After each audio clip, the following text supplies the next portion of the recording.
All right. Well, we'll go ahead and get started. So I'll go ahead and introduce myself. So this is Chad Warmington at State Chamber, and welcome to our first ever virtual candidate meet and greet. This really was an idea that sprung out of a couple of meetings we had where people were excited about the candidates that we had running, but everyone's busy, and we wanted to have a platform to bring this new content to the members and local chamber partners across the state. I know we've got some local chambers joining, and they're a really important part of what we do.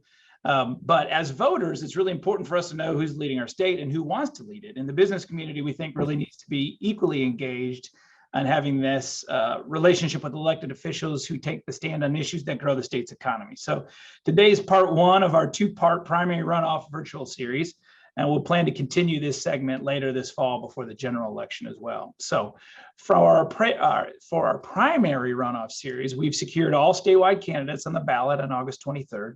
The format of this program will consist of 15-minute interviews one-on-one with each candidate. And we'll do 4 today and then 4 in a week or so. And so I'll take questions from the audience if you have them. If you'd like to submit a question, if you can text it to 405-818-1939, and we'll try to get to it in our conversations. But again, they're 15 minutes, so we're going to try to keep it moving. And then to the candidates and to Ryan, I'm going to tell everybody, we're just going to assume that everybody on the call already agrees that your opponents are vastly inferior to you, so you don't need to mention them. And we want to just really focus on what your answers are and what you will do if you are elected to serve in the office. So our first candidate up, Secretary Ryan Walters. He's a history teacher from McAlester, Oklahoma. He was appointed by Governor Stitt in 2020 to serve as the Secretary of Public Education for the state of Oklahoma. And he's also the executive director of a nonprofit organization supporting students, teachers, and families called Every Kid Counts Oklahoma. So Ryan, appreciate you being here. Absolutely. I appreciate you guys having me on, and I appreciate the work that the state chamber and the local chambers are doing for the communities and for Oklahoma. You bet. So I want to start you out with the first question. I want you to finish this sentence for me. So you were running for secretary because our kids deserve better. You know, I think that what we've seen as Oklahomans is we have tight-knit communities. We have a vibrant business community. Thank goodness that we were able to keep businesses open. I thank Governor Stitt for that. I think the business community for that, for making every adjustment they could to stay open. We've got a vibrant economy. We've got a workforce that we're working on, but one of the biggest things that's holding us back in the workforce is our student achievement. And what we've seen is an education system that in almost every major category, we're in the bottom 10. And as I began to unpack that, first of all, as a teacher, second of all, as someone working at a nonprofit, and now someone working with the governor on the cabinet, we have a flawed system. The system does not work in a way that's best for every kid as an individual, recognizing individual talents and ensuring that those talents are fully realized and aligned to workforce needs. And frankly, it doesn't work for teachers. As a teacher, I can tell you that. I mean, again, it's amazing how little free market principles are applied inside the classroom. And that's where, I was very thankful for the state chamber's support in an initiative that when schools said they were shutting down and they needed help to fill substitute teaching positions, I went to the business community and said, can you guys help with this? And they said, absolutely. We'll get folks that can volunteer here and there, and we'd love to help. And then I had some of the establishment folks, the teachers unions, go, what are you doing? This is an insult to teachers. And I go, insult to teachers? I just went out and asked teachers what they need, and they need help covering classes. So we go try to provide a solution. And this is the way so many times the establishment reacts. So I want school choice. I want competition in our schools. I want merit pay for teachers. I want the best and brightest to make a lot more. That incentivizes excellence in education. And I want an education system that's void of indoctrination, of things the far left is pushing, and an emphasis on actual academic skills that will help you in your life so that you can get a job, so that you can be successful. I mean, that's why I'm running. I think every student deserves that type of education, and I believe we can have that here in the state of Oklahoma. I appreciate that. Next question I had for you is, so you're given the task of rebranding Oklahoma education. So assuming that you're given the task for that, what would the headline of the press release be? Rebranding Oklahoma education. Yeah, excellence for every student. I mean, this is so much what I've seen. And frankly, it comes from a left-wing kind of tendency, which is, just equity at all costs. Okay, it's like Margaret Thatcher said, socialism is this universal woefulness. We don't want it spread out. What we want is excellence. What we want to do is we want to find what works. We want to highlight it. We want to replicate it. And so what I think for so long, what we've done is just said, let's just kind of even things out. No. Let's achieve excellence. Let's give every child a pathway to excellence. And by the way, excellence looks very different for every kid, right? Hey, I'm thankful that we have kids that are going on to four-year universities, going on to OU and OSU and things like that. But you know what else I'm thankful for? I'm thankful for my student that came up to me and told me he was going to be a welder and is now doing a great job as a welder, traveling around the country for a welding company. I'm thankful for the kids that are going to career techs that are finding those skills that are giving them a job without a six-figure college debt. So excellence for every kid can look very different, but what it needs to center on is an emphasis on you're an individual. What are you good at? What do you like to do? And let's figure out the path for you and get you along that path so that you can get the most out of your God-given talents. So I think an emphasis on excellence and that every child will have an opportunity for excellence in our education system. Yeah, I like that. I like that headline.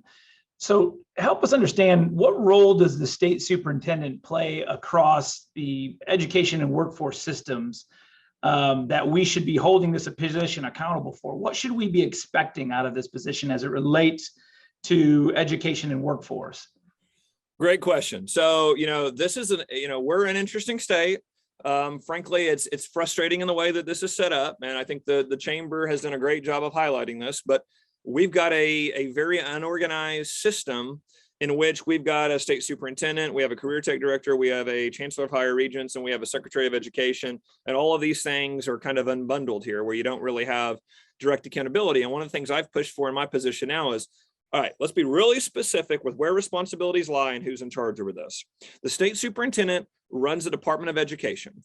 The state superintendent runs all the rules, policies, and regulations over our schools. So when there's a state law that's passed, it is incumbent upon that state superintendent to enforce that on the school systems through accreditation, through certifications, things like that. And then the other thing that I feel like oftentimes gets forgotten is she is the chairman of the career tech board, which again, part of my growing frustration with our education system has been how completely disjointed K-12, career tech, and higher ed is, when to me, I hate to see these systems blocked off. What I see is the end goal is the same. The end goal is we're all individuals. We all have certain talent, skill sets.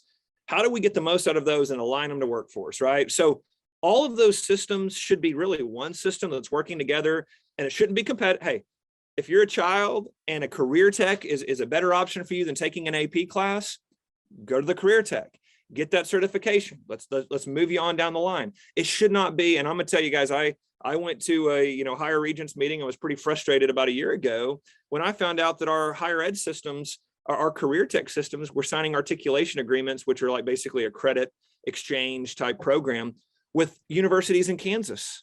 I'm going, why are we encouraging our workers at career tech to, if they want to further on their degree, to go out of state? It was outrageous to me. It still is, and we're working on that. But that's what part of the issues here, I think, with the superintendent should be working directly. She has a lot of power over K-12 and career tech, and there needs to be a partnership with higher ed in which all of these systems, the end goal is getting a student, or in higher ed, or even getting into adults there, to a job that aligns with their ability. And that's ultimately how we're able to do a better job as a state of aligning that. So what are the metrics of success that we should be looking for in education and workforce systems? I mean, what should we be holding you or whoever wins this office or whoever is ever in this office accountable? What are the metrics of success? Great question. The first one is, I think we've got to have a basic, the way, education really, and by the way, folks, this is why 30 or 40 years ago, you always heard reading, writing, arithmetic. That is still the basics of education. You have to have basic knowledge and a mastery of that. And then you can start branching off into, all right, now where do you want to excel, right?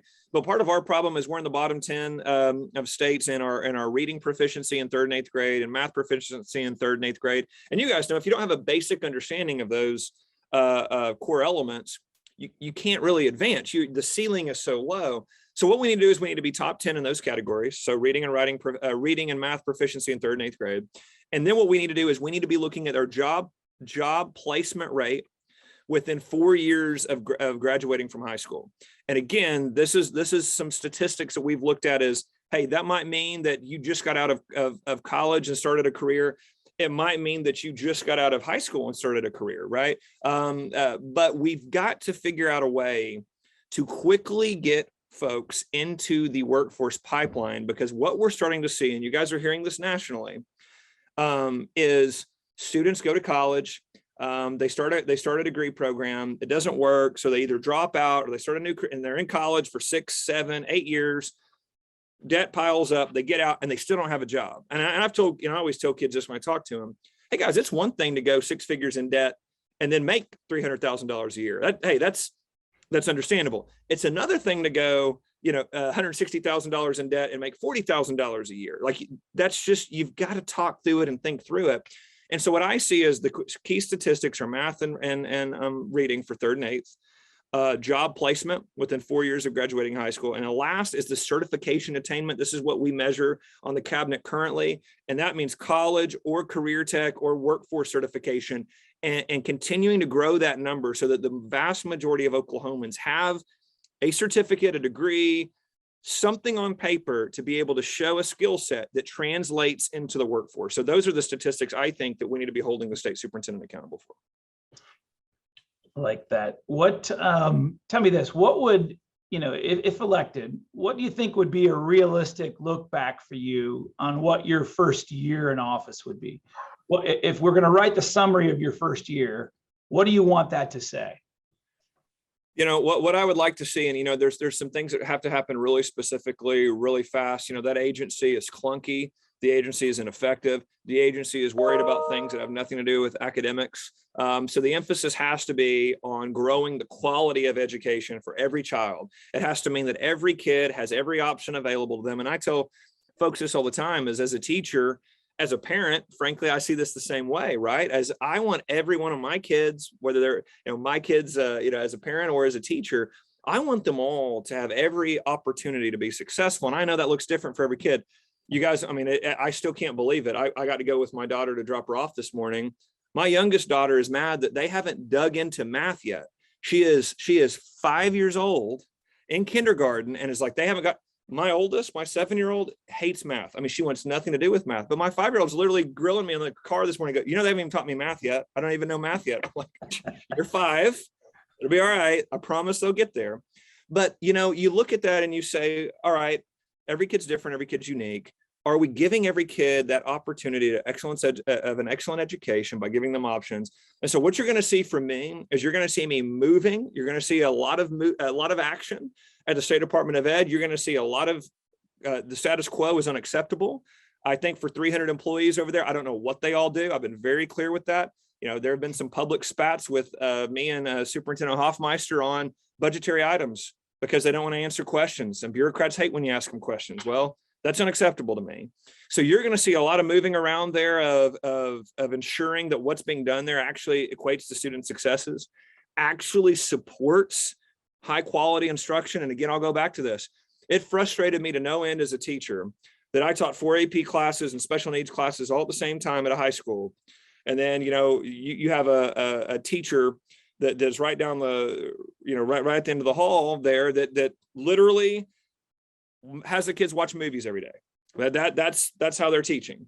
And you look at that and you go, all right, so what are we doing to empower those folks that are doing a really great job in the classroom and incentivizing that behavior? Because we all know, we've read enough Milton Friedman to understand free market principles and Adam Smith to understand that just the more you incentivize good behavior, the more you get of it. And there's so much that could come. And I'm going to give you one other quick, I know I'm really long-winded with these questions, but I love where you're going with these questions. I had a teacher, she was actually one that spoke at a state chamber event from Duncan Public Schools. She leaned into the ICAP program, and she had been placing over 160 students every year into local businesses for internships while they're in high school, right? Awesome. Well, guess what she called to tell me a few weeks ago? She's not coming back to Duncan Public Schools. Why?